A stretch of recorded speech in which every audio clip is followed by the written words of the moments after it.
Hi, folks. How you doing today? We're going to get started with today's event. We really appreciate all of you who were able to join us both in person and virtually today on a beautiful July day. So thank you very much for your time.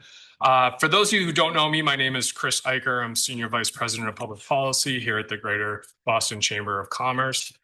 Today, we're fortunate to partner with our Attorney General's office to discuss the topic of junk fee regulations. These regulations came out last fall, and there's still been a variety of questions on how they're being implemented. So we went straight to the experts to provide us a little bit of background on these regulations and how they impact businesses. We're fortunate today to have Colin Harnsgate, Assistant Attorney General at the Attorney General's office, to walk us through these regulations, the purpose of them, and how to implement them at your business. Following his presentation, Colin and I will sit down and have a little Q&A to further discuss some of the questions that may be on employers' mind. Just so you know, there is lots of information on these regulations on the Attorney General's website, which will provide information to you after this event. And for those of you in the audience who may have additional questions after this event, feel free to send them to us, and we're happy to forward those on to the Attorney General's office for consideration. So without further ado, Colin Harnsgate, Assistant Attorney General at the Attorney General's office, has been a consumer protection attorney for over 9 years. Before joining the Attorney General's office, he worked in legal aid through AmeriCorps and Rosie's Place and Greater Boston Legal Services, and then a staff attorney at the Volunteer Lawyers Project. So a long history of consumer protection work. We really appreciate the partnership with the Attorney General's office and their willingness to be here today. So with that, we're going to welcome Colin up for his presentation. Thank you.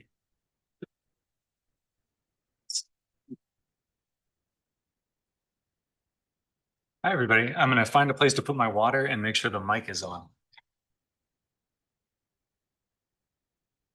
I think the microphone is on, so I did not forget that. Thank you, Chris, and the Greater Boston Chamber of Commerce for having us here today.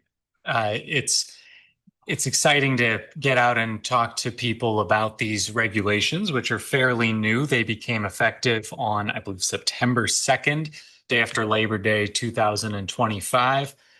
These regulations are therefore in effect right now. They affect businesses economy-wide in the Commonwealth of Massachusetts, and it's a real pleasure to be here talking to you all today about them.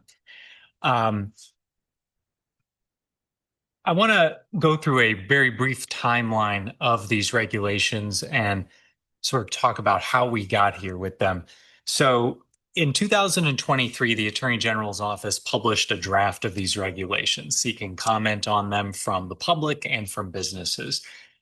We received comments on them until December 20th, 2023. And throughout 2024, the Attorney General's office reviewed the comments. We met with many stakeholders and incorporated comments and feedback from the public and businesses where necessary in the regulations. And the resulting regulation was published in March of 2025.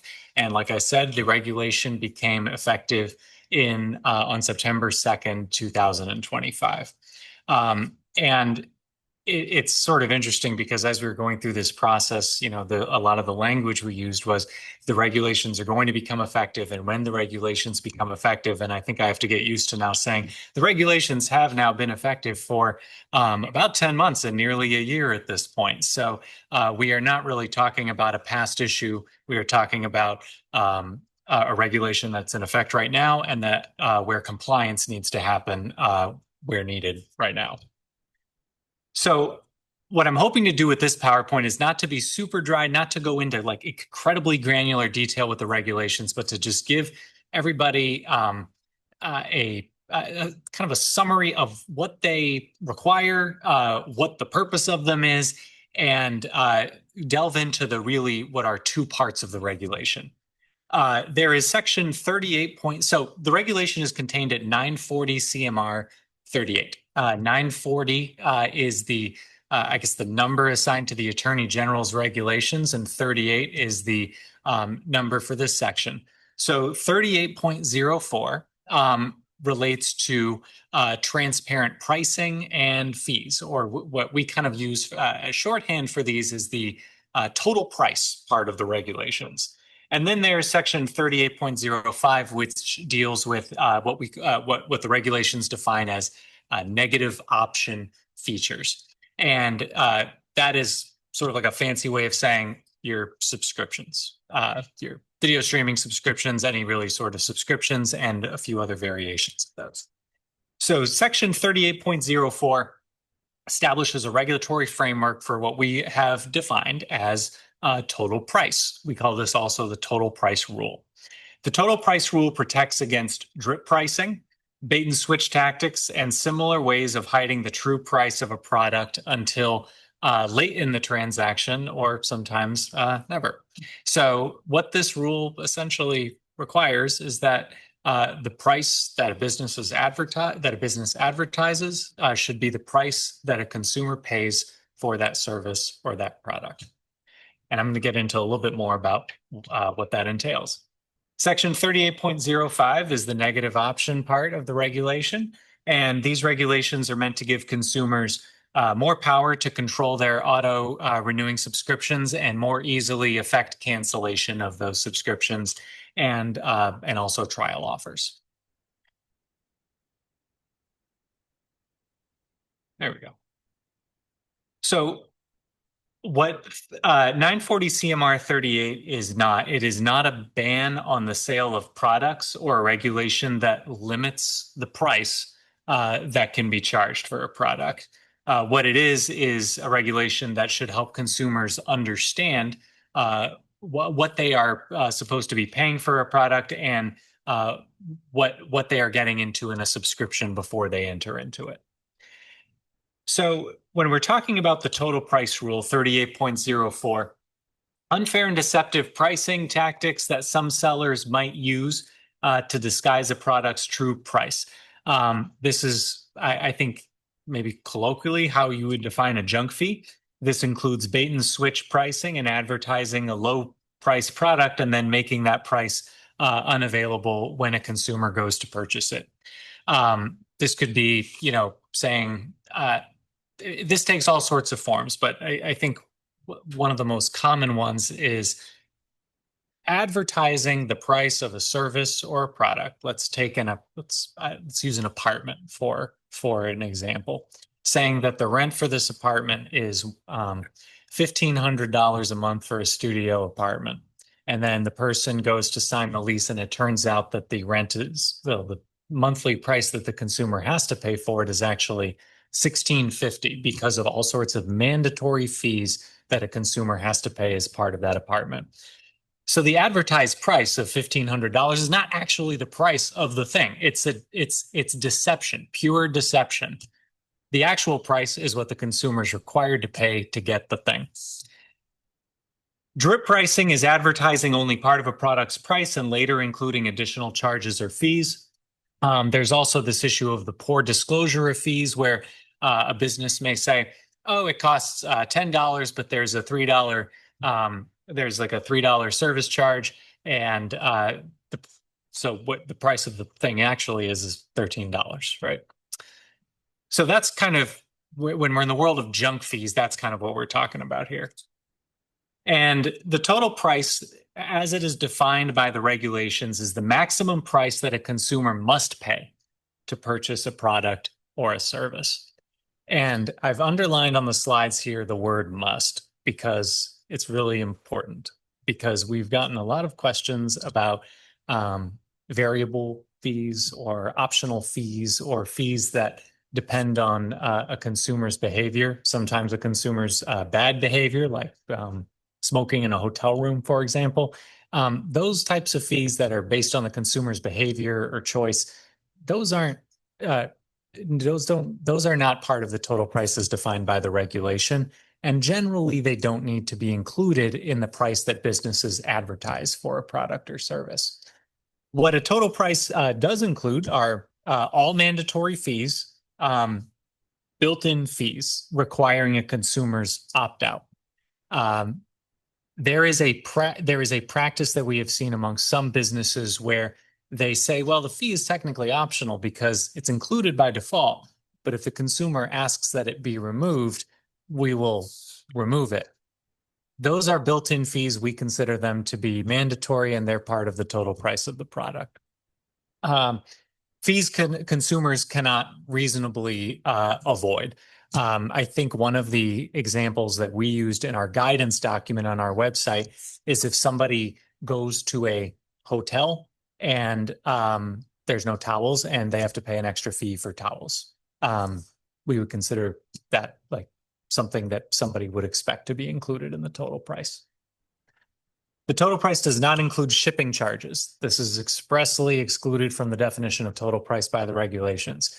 It also doesn't include what we define as government charges, federal, state, or local taxes. Taxes are not included in the definition of total price. And truly optional fees. Now, the deal with truly optional fees is that while a seller can't know what choices a consumer is going to make down the road in the transaction, but once the seller knows that a consumer has elected this service or product and it should be incorporated into the price as the price is updated throughout the transaction. The first price a consumer sees advertised must be the total price, and in every subsequent presentation to the consumer thereafter. So the general requirements of 38.04, anytime pricing information is presented, the seller must show the consumer the total price. Sellers can't ask for personal information before telling consumers the total price of the product. I think we've probably all been in this situation where I don't know, maybe I'm buying like baseball tickets 2 years ago, and you put in your address, you put in all like your phone number, and you spend like 5 minutes doing that on your phone in tiny print.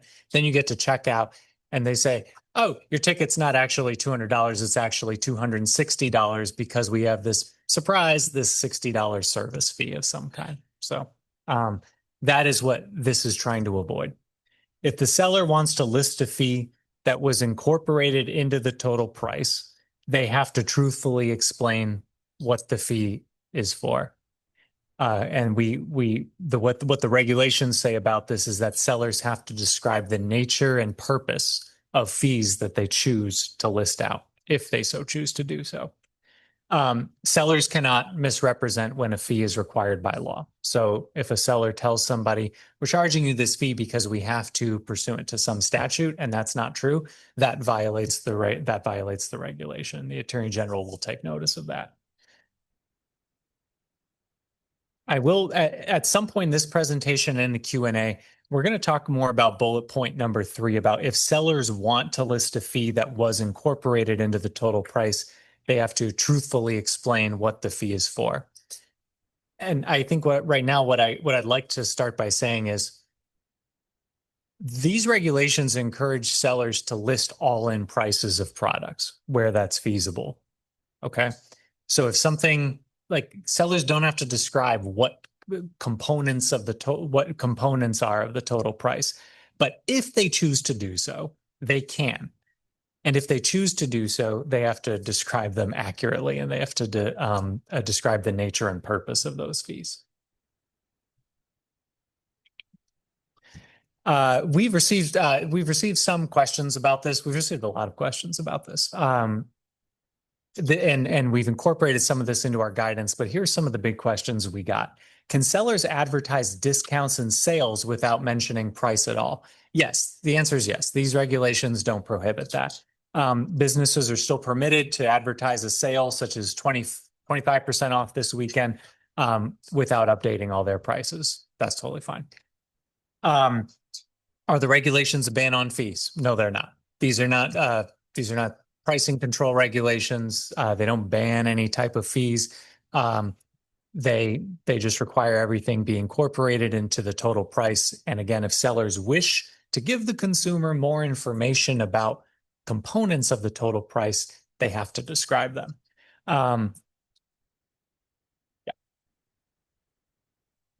We have received a lot of questions and comments from restaurants about the total price part of the regulations.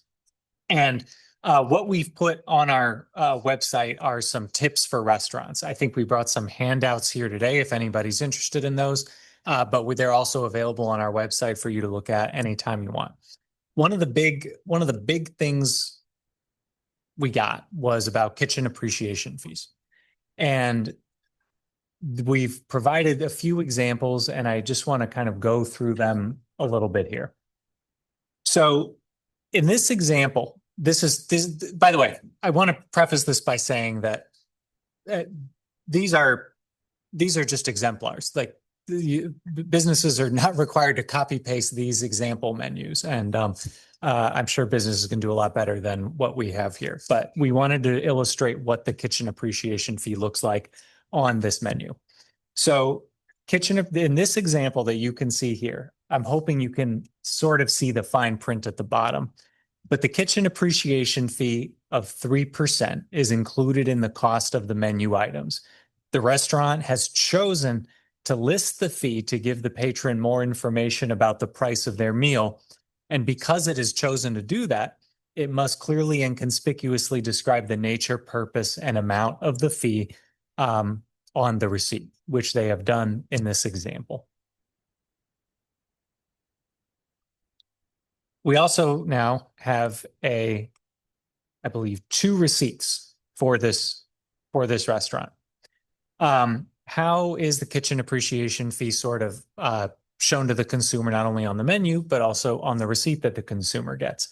In this example, example 1, the kitchen appreciation fee of 3% of the subtotal is included in the cost of the menu items. The restaurant has chosen to list the fee to give the patron more information about the price of their meal. And so therefore, they have to clearly and conspicuously describe the nature, purpose, and amount of the fee on the receipt. And the total price, the total $46.75, is the most prominently displayed price on the receipt. So this is one way of doing it. The other way of doing it is here the kitchen fee of 3% of the subtotal is included in the cost of the menu items.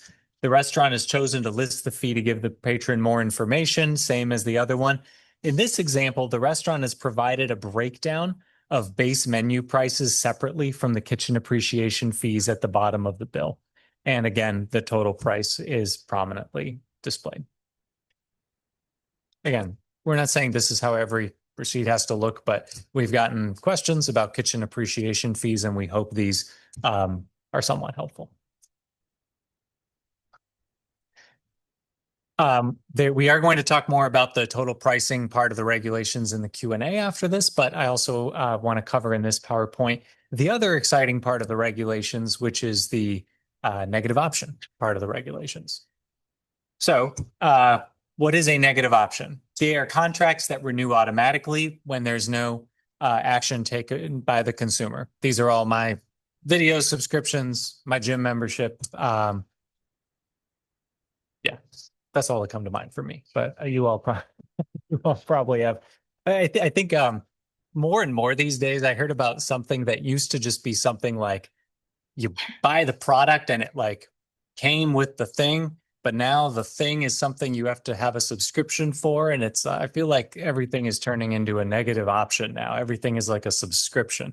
That I might be exaggerating a little bit, but my point is, I think these are becoming more and more commonplace and people are having to deal with them. So these are contracts that just renew automatically when there's no action taken by the consumer. They just go on and on and on until you cancel. The most prominent form of negative options are auto-renewing subscriptions, like I just said, gym or streaming service. So the regulations require a couple different things regarding negative option features. Under the regulations, sellers are required in most circumstances to provide consumers with reminders of the upcoming charge each billing cycle. However, for subscriptions that renew month to month or more frequently, this notice may be provided whenever the consumer is charged. So when I get my, for my video streaming service, when I get a note after I've been charged, I get a notification. Hi, Colin. Thanks for subscribing to whatever. You were just charged like $12. Thank you. If you want to cancel, click this button here. For negative option contracts that are longer than month to month, though, sellers must provide notice between 5 and 30 days before a consumer is charged, and this notice must also include some additional details about cancellation as well. The new regulations require that when a consumer wishes to cancel their contract, the option must be easily accessible, and to satisfy the regulation, it must be just as easy for the consumer to cancel the subscription or the negative option feature as it was for them to sign up. So if the consumer signed up in person, the regulations require that the consumer be provided the option of either internet or phone cancellation. If the consumer signed up for the negative option via the internet, they have to be able to cancel via the internet. If they signed up over the telephone, they have to be able to cancel over the telephone. So no more of this, you signed up online and now they're saying, call us between 1 p.m. and 2 p.m. and you'll have to be on hold for 3 hours. That's illegal now. If somebody signed up online, they have to be able to cancel online. We've gotten some questions from businesses of like, I think we already send a notice like this. What if we already send a notice like this? And if they already send that notice containing the required information, this regulation doesn't require that they generate additional notices, as long as the notice that the consumer gets complies with 38.05. How do the regulations work when there's a third party involved? So when a business provides services to a consumer through a third party provider, we've determined, and this is explained in the guidance document, a little more detail, that the party responsible for billing is the party responsible for delivering the notices required by section 38.05. On our website, please visit it. If we got so many questions from businesses and from individuals, from consumer advocates about these draft regulations when they were put out, about the regulations that were published in March of 2025. We've updated, this guidance document has been updated. Please do take the time to read the guidance document. A lot is answered in there. And all of this stuff is on our website as well. All right. Thank you. And we're going to do a Q&A now.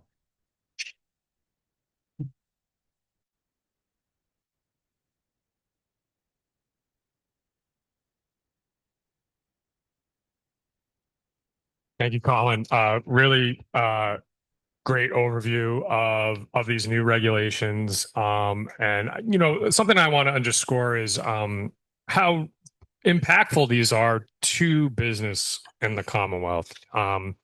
If you advertise a price, these are regulations that you need to consider and make sure you're complying with right now. They're already in effect. So it is worth the time to make sure you understand how they impact your business. So thank you for that. I also wanted to thank you.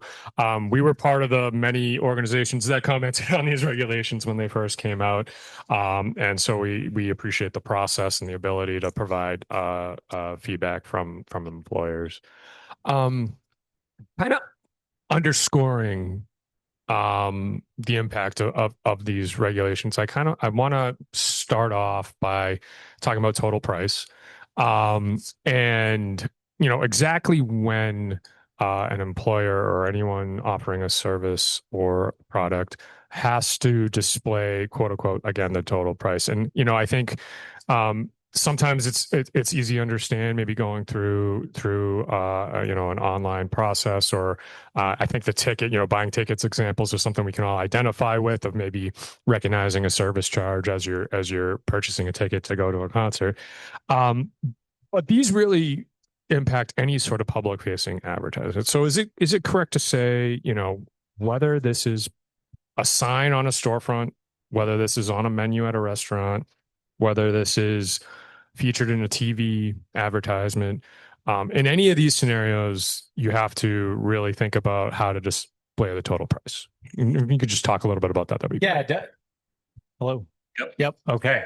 Yeah, that's right. The total price has to be disclosed anytime pricing information is presented to the consumer.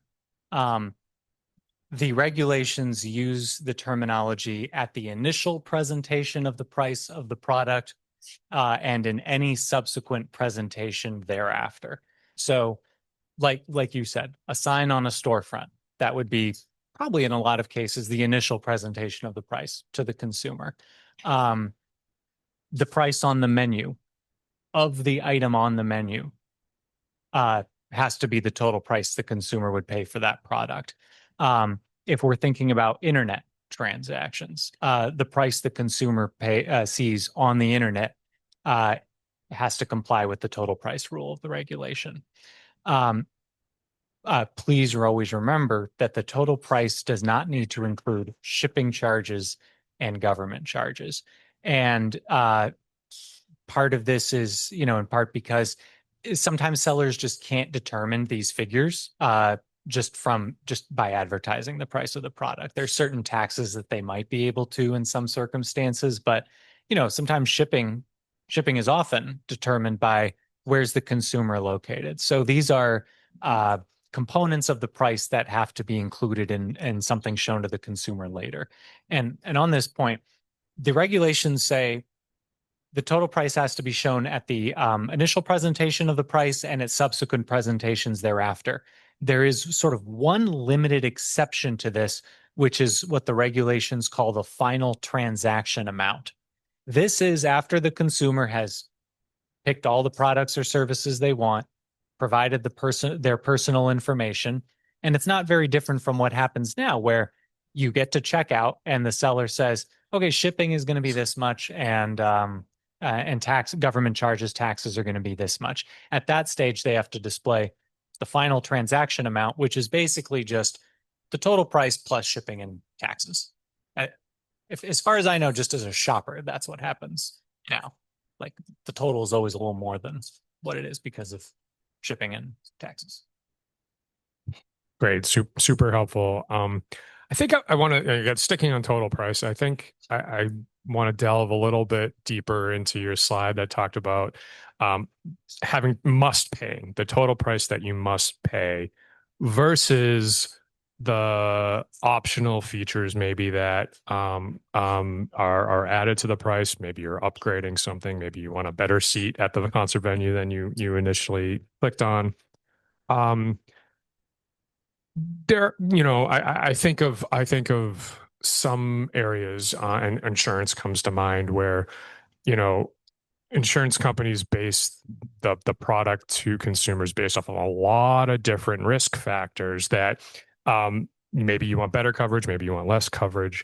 I'm sure there's no bright line that we can draw. But when we're talking about really required charges, are those are the charges that the seller, whoever's offering the product, is going to charge regardless of consumer behavior or consumer choice? Is that a fair way to describe it? And how do you go about drawing that line? Yeah. So and this is talked about in guidance a lot too, where the regulations, total prices define the amount the consumer must pay to purchase the product. Insurance is treated a little specially in these regulations, and that's detailed in the guidance, but because of existing regulations on the books. However, where a price for a consumer must pay, we understand that businesses, before a consumer visits the website or before the consumer walks in the door, they can't account for like all the things that are going on in that consumer's head and what kind of choices they are going to make. A lot of businesses offer like sort of a base product, but then maybe the consumer, to make the product fit better for their intended special use, there's like add-ons to it, those Add-ons are generally consumer choices and don't need to be included in the total price. So I want to just use an example of this, but I'm not commenting on any sort of specific situation, but this is just sort of an example. If you're booking a hotel room, for example, and the business advertises the cost of booking that hotel room at $250 a night. That should be, the consumer should have the option of actually getting that hotel room for $250 a night minus any applicable taxes. There should not be any service fees or anything tacked on at the end that causes that price to go up. Now, with hotels, there's a lot of things that add-ons that the consumer can choose. So if it's like you can get our you can use the spa at the hotel discounted, and that's a consumer choice that probably, the way I think about it, wouldn't have to be included in the total price. As long as the person can get the room and use the room for $250 a night, in my mind, that would comply with the regulations. One example we use in guidance, though, is, if you're a hotel, provide the towels. Don't make the consumer, charge extra for the towels, because people expect to be able to use the towels at a hotel. Just building off that comment, because I think the towel example is a great example of, maybe a consumer would expect to be able to use towel at a hotel room. But how do you determine consumer expectations in some of those instances? You're buying a car. Do you expect power windows? Do you buy, where do you, again, I'm less focused on specific examples, but give us an overview of how maybe you would figure out whether that it's in line with a consumer expectation or not. I think it's a case by case. I really think it's a case by case basis, and it sort of depends on the product. It depends on the service, and it depends on the industry, about like something that is widely acknowledged to be optional or like extra, not really assumed, or something that would be included. It's a kind of an unsatisfying answer, and I apologize. No, I think it truly is so fact specific. I think just knowing that, though, even it helps provide folks with some guidance on how you would think about, that process. What we're sort of, I think, trying to avoid, especially in this part of the guidance, is any sort of mischief to sort of say, well, we'll advertise it at this price, but something that everybody knows has always been included in this now is going to be extra. Here's one rule I'll give you all, is that if you can't use the product for its intended purpose without paying an extra fee, that's mischief on the part of the business. You have to be able to at least use the product for its intended purpose. Great. I think you talk about this a little bit in your slides, but just to underscore, how do discounts fit into this conversation? You advertise one price, but some people may have access to certain discounts based on a lot of factors.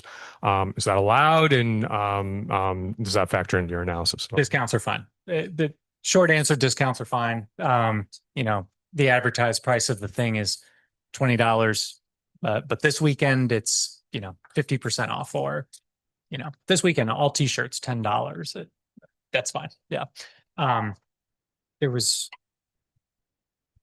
is sort of related, and I think it's worth saying, which is that these regulations require the total price to be disclosed anytime pricing information is advertised to the consumer. It does not require businesses to advertise the price of a product. Sometimes business, you're walking downtown, you'll see a billboard for like some cologne with like Timothy Chalamet's face on it or something, and they don't have to advertise the price of the cologne. It's fine for just to advertise the cologne. Yeah. Great. You provided several examples for restaurants, which I do think is an industry that this impacts a great deal, and I think we're doing our best to try to provide some education to make sure everyone's aware of these regulations. this is a bit of a specific question, but you saw, you offered the service fee. I'm wondering about sometimes when you have a large party size and you have a kind of required or included 20% gratuity or something like that. Is that something that needs to be disclosed separately, or is that consumer behavior, or how would you factor that in? I'm so glad you asked this. So for restaurants, like Chris said, there is a uh, restaurants will frequently, to ensure that the service staff get compensated fairly. There's a party of a certain size as determined by the restaurant. There's a mandatory gratuity. And that practice is fine under these regulations. And we go into detail a little bit more about this, I think, on the first page of the guidance document. So if any restaurants are listening, I think this is on the very first page of that. The important one important detail about this is that if they're saying this is a mandatory gratuity for parties of a certain size, that's fine. They actually have to go to the service employees at the restaurant, though. It can't be sort of a way around the regulations to pay non-service employees. Yeah, page 1 of the guidance, they talk about that. That's great. Moving to some of the subscription negative option feature, which I'm still getting used to saying for this. One of the requirements is that you have to provide a method that's as easy as you subscribe to cancel your subscription. Thinking about kind of the online context of that, where maybe a website is geared to making sure for you to subscribe. How do you, is it just providing an online method to cancel that satisfies that requirement, or do you need to present it in a way online or otherwise that is as prominent maybe as you talk about the total price a little bit, or is that factor into determining is it as easy or not? Sure. And I think internet cancellations, they can take a lot of forms, different forms, but the way somebody has to be able to cancel their subscription or their negative option feature through the internet has to be just as easy as the way they signed up. So what does this look like? Perhaps to sign up, somebody had to, excuse me, perhaps to sign up, somebody had to go through maybe 2 or 3 web pages to sign up for something, or they had to click this many times. The cancellation should be less arduous, or at least not more arduous than it was to sign up. I think the form that this often takes, at least what we've seen where certain businesses are complying with the regulations and providing cancellation options, is they are giving like a hyperlink in an email that is clearly conspicuously disclosed to the consumer, saying, if you'd like to cancel your subscription, click here. You go in and you enter your name and email address, maybe a little other information, and then it's canceled. There's no, you got to call us. You have to, answer this 50 questionnaire to cancel your subscription. No more of that. It has to be just as easy. For telephone cancellations, it can also get tricky because, we got some questions about, but like, what if I don't answer the phone? And what if you're a business, and what if you don't answer the phone immediately? Are you in violation of the regulation? And the answer is no, you're not. As long as the person is able to cancel within a reasonable time before they're charged again. The person has to be able to leave a voicemail, give enough information to be able to cancel the subscription. Yeah. Great.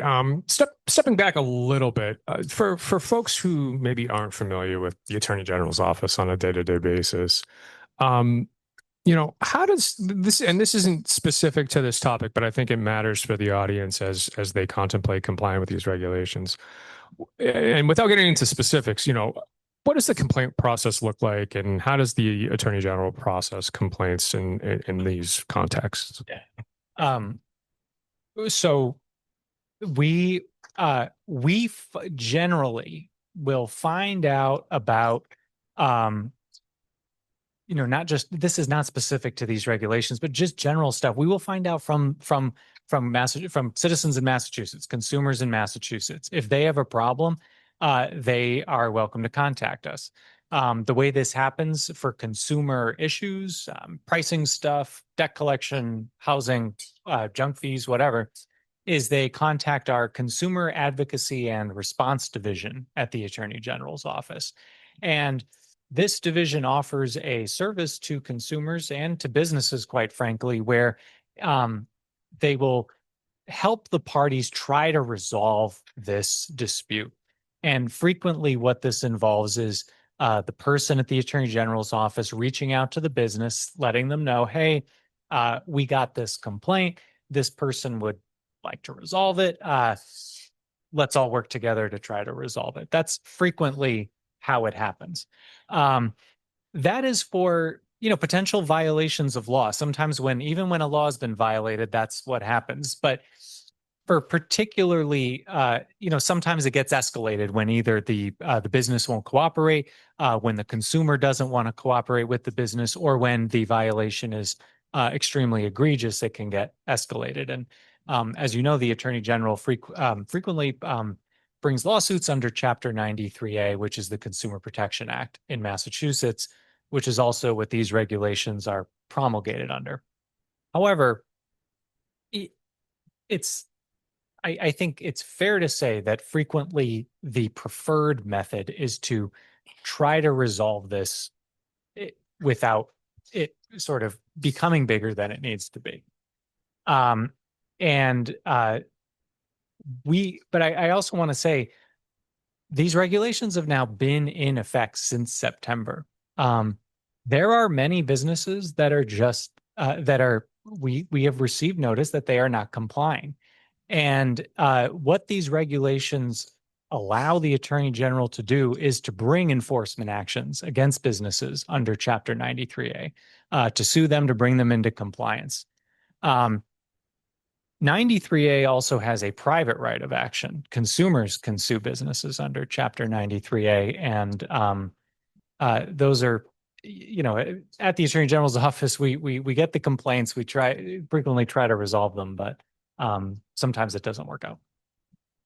And full disclosure, I had a brief stint in the Consumer Protection Agency at the Attorney General, so it's very brief, but great experience. Another question, just kind of unpacking some more complex scenarios that may occur. Obviously, you may have a business that hires an advertising agency to put out ads, maybe with pricing information. That advertising agency may partner with a social media platform or a TV station to promote those advertisements. If those advertisements were to be in a violation, who's responsible in that line of process? Fact-based, probably. But. The lawyer answer, it frequently depends. I think sellers, like the party, hiring the party to create the ad should understand whether the ad complies with the regulations. Ultimately, they're I assume in a lot of scenarios, they're the ones that ultimately gives a green light to an advertisement. So, but very fact specific, I think. Fair enough. Well, I've run through my list of questions, clarifying. You stole some of them in your presentation, so we really do appreciate it. I think one thing I'll underscore, and I think you've mentioned several times, Colin, is these regulations are in effect. You're receiving complaints about businesses not complying. And it really is important to consider them when any business who's offering a price for a product or service is displaying them publicly, and really putting some thought into ensuring consumers understand what they have to pay for and maybe what they, are optional or variable pricing. I think that's the message I'd like to leave folks with. Is there anything else that you think you would like to share on behalf of the Attorney General's office that folks should understand? Yeah, just the fact that that the Greater Boston Chamber of Commerce organized this, that so many businesses from a lot of different sectors of the economy are curious about the regs and want to comply. I assume nobody's here because they have no intention of complying. I think everybody is here because they want to understand them better and get into compliance if they're not already in compliance. And that's a really positive thing. I want to say we've met with a lot of businesses about these regulations. We will continue to be able to do that. And if folks have questions, they are welcome to reach out to our office. My colleague, Lisa Sears, is here. I hate, and I always feel guilty saying Lisa's door is always open because it's not my door. But Lisa is truly amazing at making herself and us at the AGO available to answer questions from businesses to try to work through problems and to try to let people understand what these regulations are all about. So we'll continue to do that. Yeah. And the chamber, wants to continue to be a partner in that regard too. So I hope whether you're a member or not of the chamber, we're also available to try to gather your feedback, understand navigating these regulations and how to come into compliance and giving information on these topics. Just want to say thank you again, Colin, individually in the Attorney General's office and in general for being here and providing some guidance on these regulations. And we look forward to continuing the partnership and making sure consumers are protected and that employers understand the rules of the road on these. So appreciate it. Thank you very much. Thank you, everyone.